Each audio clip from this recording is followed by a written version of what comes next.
Welcome to Man Does Tech, where I solve the problems you didn't even know you had. In this video, I will explain how to use the Inalsa Garment Steamer Voyager. First, let's get it ready. Begin by filling the water tank with distilled water, making sure not to overfill past the maximum mark. Next, securely attach the steam hose and your chosen nozzle to the main unit. Finally, plug the steamer into a standard electrical outlet, ensuring it is placed on a stable, flat surface. Now, let's prepare your clothes for a wrinkle-free finish. Hang your garment on a sturdy hanger, allowing it to hang freely. Before you start, gently smooth out any major creases or folds with your hands.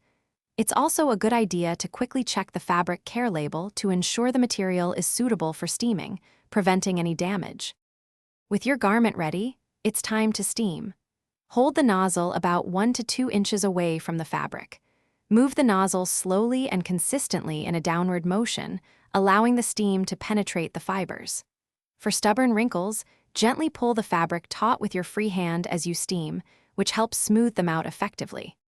Once your garment is perfectly smooth, let it cool and dry completely on the hanger before wearing or storing.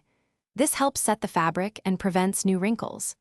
After each use, remember to empty any leftover water from the tank. Finally, store your Inalsa Garment Steamer Voyager and all its attachments in a cool, dry place, ready for its next use. Thanks for watching. If you found this helpful, don't forget to like and subscribe.